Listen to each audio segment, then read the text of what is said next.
ఇది 9 ప్రయారిటీ లోపల second priority employment and skilling అని చెప్పేసి పిలుస్తాం. సో ఎంప్లాయ్మెంట్ అంటే ఉపాధి కల్పించాలి, సేమ్ టైంలో నైపుణ్యం డెవలప్మెంట్ చేయాలని చెప్పేసి ఒక 4 ఇనిషియేటివ్ దీని కింద తీసుకోవడం జరిగింది. సో ఫస్ట్ చూస్తే మనకి పిఎం ప్యాకేజ్ అని చెప్పేసి 5 స్కీమ్స్ ఉన్నాయి. 5 స్కీమ్లో ఈ ప్రయారిటీ కింద 4 వస్తాయి. ఇంకొకటి మ్యానుఫ్యాక్చరింగ్ అని చెప్పేసి మరొక ప్రయారిటీ లోపల వస్తుంది. సో 4 ఏంటి అంటే ఫస్ట్ చూస్తే ఈ ఎంప్లాయ్మెంట్ విషయంలో 3 ఉన్నాయి. తర్వాత చూస్తే ఇంకొకటి స్కిల్లింగ్ విషయంలో 4వది కనిపిస్తుంది. సో 5th వచ్చేసి ఇంటర్న్షిప్ అని చెప్పేసి మనకి మ్యానుఫ్యాక్చరింగ్ సెక్టార్లో వస్తుంది. ఇక్కడ అవసరం లేదు ఇది. సో పిఎం ప్యాకేజీలో మొత్తం 5 ఉంటే ఈ సెకండ్ ప్రయారిటీ కింద 4 డిస్కస్ చేద్దాం.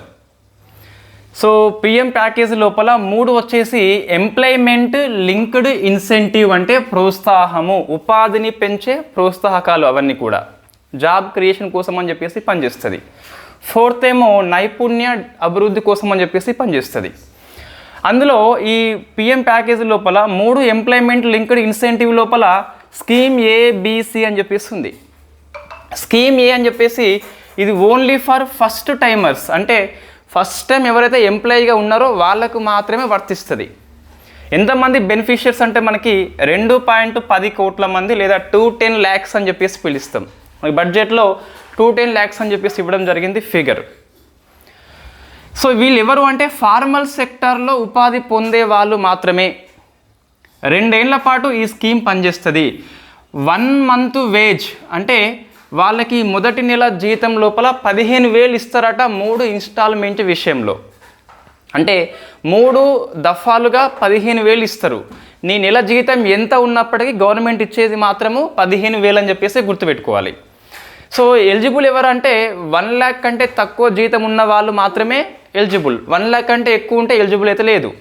నీకు 70,000 జీతం ఉంటే yes congratulations, you are eligible for scheme A.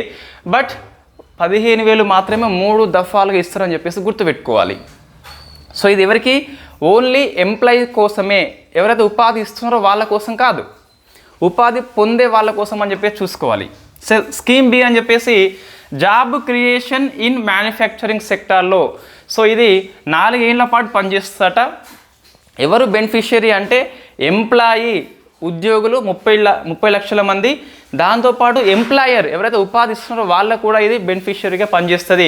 So ఎంత ఇస్తారంటే వాళ్ళకి ఇన్సెంటివ్గా, ప్రోత్సాహకరంగా వాళ్ళ యొక్క జీతం లోపల 24% first year, 14% second year, 16% third year, 8% fourth year అని చెప్పేసి వాళ్ళకి ఈక్వల్గా షేర్ చేస్తారు ఎంప్లాయీకి అండ్ ఎంప్లాయర్కి. సో ఫస్ట్ ఇయర్లో 24%, సెకండ్ ఇయర్లో 14%, థర్డ్ ఇయర్లో 16%, ఫోర్త్ ఇయర్లో 8% అని చెప్పేసి ఇది కూడా ఫస్ట్ టైం ఎవరైతే జాబ్ వస్తున్నారో వాళ్ళకి మాత్రమే అప్లికేబుల్ చేస్తాం మనము. సో ఇది 4 ఏళ్ల పాటు పనిచేస్తుంది. నెక్స్ట్ మనకి స్కీమ్ సి అని చెప్పేసి ఇది ఓన్లీ ఫర్ ఎంప్లాయర్స్, ఎవరైతే ఉద్యోగం ఇస్తున్నారో వాళ్ళ కోసం అని చెప్పేసి ప్రతి ఉద్యోగికి 3,000 పర్ మంత్ ఇస్తుందట. సో ప్రోత్సాహకంగా అంటే ఇన్ఫ్యాక్ట్ 3,000 అదనంగా సాలరీ అని చెప్పేసి చెప్పొచ్చు. మనకు రీఎంబర్స్మెంట్ చేస్తుంది. ఫస్ట్ ఎంప్లాయీకి ఇస్తే ఈ ఎంప్లాయర్కి ప్రభుత్వం వచ్చేసి రీఎంబర్స్మెంట్ చేస్తుందని చెప్పేసి చూసుకోవాలి. దీని ద్వారా కొత్తగా 50 లక్షల జాబ్స్ క్రియేట్ అవుతాయట. అయితే ఈ 3,000 అదనంగా ఇచ్చేది మరి ఎంప్లాయీకి అదనంగా సాలరీయా, లేకుంటే వీళ్ళు ఫర్ ఎగ్జాంపుల్ 70,000 సాలరీ అనుకోండి. సో 67,000 ఎంప్లాయర్ ఇచ్చేసి 3,000 ప్రభుత్వ ప్రోత్సాహం ఉందిగా, ఇట్లా కలిపేస్తారా 70+3 ఇస్తారా అని చెప్పేసి మనకు క్లారిటీ లేదు. దాదాపుగా 70+3 ఇవ్వాలి, బట్ అట్లా ఇవ్వకపోవచ్చు అని చెప్పేసి మనకి కనిపిస్తుంది. సో 3 ఏంటి అంటే కొత్తగా జాబ్స్ వచ్చే వాళ్ళ కోసం అని చెప్పేసి, లేదా జాబ్ క్రియేట్ చేసే వాళ్ళ కోసం అని చెప్పేసి ప్రోత్సాహకర బహుమతి.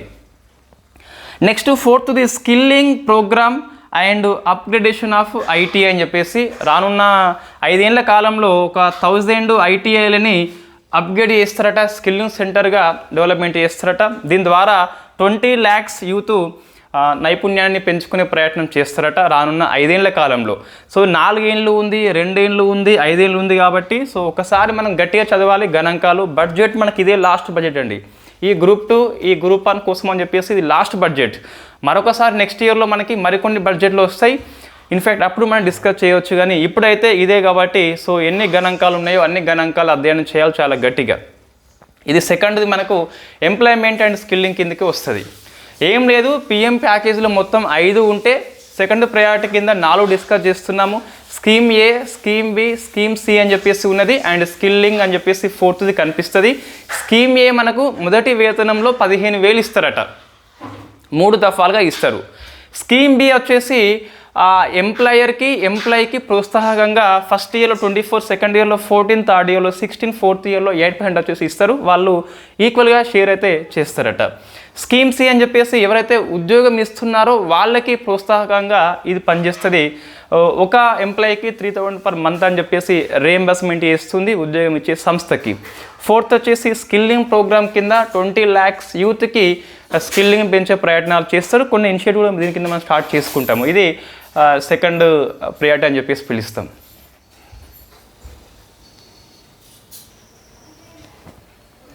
ఇది థర్డ్ది ఇన్క్లూజివ్ హ్యూమన్ రిసోర్స్ డెవలప్మెంట్, అంటే అన్ని రకాల మానవ వనరులని కలుపుకొని పోవాలని చెప్పేసి తీసుకున్నాం. దాంతోపాటు సోషల్ జస్టిస్, సో మనకి ఈ ఎస్టీ వాళ్ళ కోసం అని చెప్పేసి ఒక స్పెషల్ స్కీమ్ మనం లాంచ్ చేస్తున్నాం ఇక్కడ. దీంతోపాటు నార్త్ ఈస్ట్ రీజన్ ప్రాంతం కోసం అని చెప్పేసి కొన్ని స్కీమ్స్ ఉన్నాయి. దీంతోపాటు ఉమెన్స్ కోసం అని చెప్పేసి కొన్ని స్కీమ్స్ మనకు ఉన్నాయి. సోషల్ జస్టిస్లో భాగంగా మనకి ఇవన్నీ వస్తాయి. సో ఫస్ట్ అయితే ఇన్క్లూజివ్ హ్యూమన్ రిసోర్స్ డెవలప్మెంట్ అంటే అన్ని రకాల వర్గాలను మనం తీసుకోవాలని చెప్పేసి ఒక కొత్త స్కీమ్ వచ్చింది, పూర్వోదయ అని చెప్పేసి ఉంది. ఈ స్కీమ్ మనకి వెరీ ఫేమస్ అని చెప్పేసి చెప్పొచ్చు. అంటే తూర్పు ప్రాంతం యొక్క అభివృద్ధి కోసం అని చెప్పేసి ఈ స్కీము ఉద్దేశించబడింది.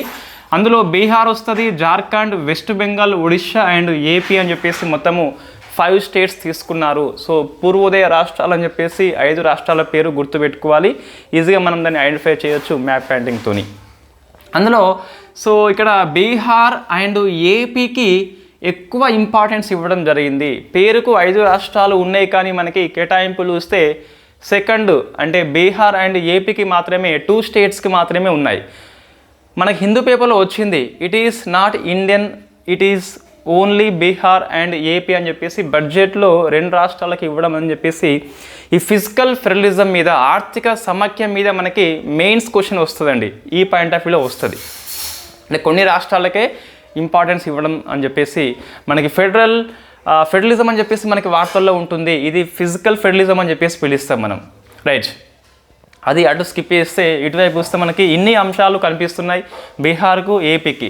వెస్ట్ బెంగాల్లో ఓన్లీ ఒకటే కనిపిస్తుంది మనకి, అమృత్సర్ నుంచి కోలకత్తాకి ఒక పారిశ్రామిక కారిడార్ని డెవలప్మెంట్ చేస్తారట. సో ఒడిషా లోపల టూరిజం అని చెప్పేసి ఉంది. బీహార్లో చూస్తే ఇండస్ట్రియల్ నోడ్ గయా దగ్గర ఏర్పాటు చేస్తారట. నెక్స్ట్ పిరుపైంటి అని చెప్పేసి ఒక విద్యుత్ కేంద్రాన్ని 2400 megawattsతో డెవలప్మెంట్ చేస్తారు. బక్సర్ బగల్పూర్ ఎక్స్ప్రెస్ వే, పాట్నా పూర్ణియా ఎక్స్ప్రెస్ వేని కూడా డెవలప్మెంట్ చేస్తారు ఈ బీహార్ లోపల. దీంతోపాటు కొత్త ఎయిర్పోర్ట్ వస్తుంది, కొత్త మెడికల్ కాలేజ్ కూడా వస్తుంది. ఇవి ఎక్కడ అని చెప్పేసి మనకి ఇంకా మెన్షన్ చేయలేదు, ఇదే ఇయర్లో వస్తుంది కాబట్టి కరెంట్ అఫైర్స్లో కంపల్సరీగా వస్తుంది. ఈ బడ్జెట్లో కొన్ని మనకి గ్యాప్స్ చాలా ఉన్నాయి. అంటే స్కీమ్ని మెన్షన్ చేశారు కానీ ఎక్కడ అని చెప్పేసి పూర్తిగా చేయలేదు, కేటాయింపులు మనకి చేయలేదు, ఓన్లీ ఆ పేరు మాత్రమే పేర్కొన్నారు. కాబట్టి సో మన రానున్న కరెంట్ అఫైర్స్ లోపల న్యూ ఎయిర్పోర్ట్ ఎక్కడ, మెడికల్ కాలేజ్ ఎక్కడ అని చెప్పేసి డిస్కస్ చేయాల్సిన అవసరం ఉంటుంది. నెక్స్ట్ ఏపీ చూస్తే అమరావతి, సో మనకి ఇట్ ఈస్ ఓన్లీ స్టేట్ అండి, రాజధాని లేని ప్రాంతం అని చెప్పేసి చెప్పొచ్చు. సో 10 years పాటు మనకి 10 years గడిచిపోయింది ఏపీ తెలంగాణ విడిపోయి, ఇప్పటికీ మనకి ఒక రాజధాని వాళ్ళు కట్టుకోలేకపోయిన్లు. సో మనకి నిర్మలమ్మ చెప్తుంది, సో కారణాలు ఏమైనప్పటికీ రాజధాని లేని రాష్ట్రంగా ఏపీ మిగిలింది కాబట్టి అమరావతి కోసం అని చెప్పేసి మేము 15,000 కోట్లు ఇస్తున్నామని చెప్పడం జరిగింది. ఇది లోనా లేకుంటే ఆర్థిక సహాయం అని చెప్పేసి మనకి క్లారిటీ లేదు. బట్ ఆ బడ్జెట్ స్పీచ్ లోపల ఏముంది అంటే ఫైనాన్షియల్ అసిస్టెన్స్ అని చెప్పేసి ఉంది, అంటే ఆర్థిక సహాయం అని చెప్పేసి మనం చెప్పొచ్చు. ఎగ్జాక్ట్ టెక్స్ట్ ఏముంది అంటే మనకు special financial support throw multilateral development agency అని చెప్పేసి కనిపిస్తుంది. మల్టీలాటరల్ అంటే మనకి వరల్డ్ బ్యాంక్ వస్తుంది, IMF వస్తుంది, ADB వస్తుంది. సో వాటి ద్వారా సపోర్ట్ అందిస్తారట. సపోర్ట్ మీన్స్ సహాయమే కావచ్చు. సో మేబీ లోన్ అయితే ఇప్పిస్తారండి. సో లోనా లేకుంటే అసిస్టెన్సా క్లారిటీ లేదు. బట్ మనకి డాక్యుమెంట్లో ఏముంది అంటే స్పెషల్ ఫైనాన్షియల్ సపోర్ట్ అని చెప్పేసి ఉంది. సో మేబీ సహాయం అయితే ఇవ్వచ్చు. దేని ద్వారా అంటే మనకి వరల్డ్ బ్యాంక్ కావచ్చు, IMF కావచ్చు, ADB లాంటి మల్టీలాటరల్ డెవలప్మెంట్ ఏజెన్సీ ద్వారా ఇస్తారట. సో నెక్స్ట్ చూస్తే పోలవరం ప్రాజెక్టు పూర్తి చేసే రెస్పాన్సిబిలిటీ కేంద్ర ప్రభుత్వందే. సో జాతీయ ప్రాజెక్టు కాబట్టి దానిలో కొత్తగా అయితే మనం ఏమీ చెప్పలేము. నెక్స్ట్ విశాఖ చెన్నై పారిశ్రామిక కార్డన్ డెవలప్మెంట్ చేస్తారు. ఇక్కడ కొప్పర్తి ఇండస్ట్రియల్ నోడ్ అని చెప్పేసి ఉంటుంది. నెక్స్ట్ హైదరాబాద్ బెంగళూరు మధ్యలో ఓర్వకల్ అని చెప్పేసి ఒక ఇండస్ట్రియల్ నోడ్ని ఏర్పాటు చేస్తారట. నెక్స్ట్ బ్యాక్వర్డ్ రీజియన్స్ కొన్ని ఉన్నాయి. ఇక్కడ ఏపీ లోపల రాయలసీమ, ఉత్తరాంధ్ర, ప్రకాశం అని చెప్పేసి వాటికి స్పెషల్ గ్రాంట్స్ అయితే ఇస్తారట. ఏ విధంగా ఇస్తారు, ఎంత ఇస్తారు అని చెప్పేసి బడ్జెట్లో లేదు, మేము ఇస్తామని చెప్పేసి చెప్పడం జరిగింది. ఇది మనకు ఇన్క్లూజివ్ HRD కిందికి వస్తుంది.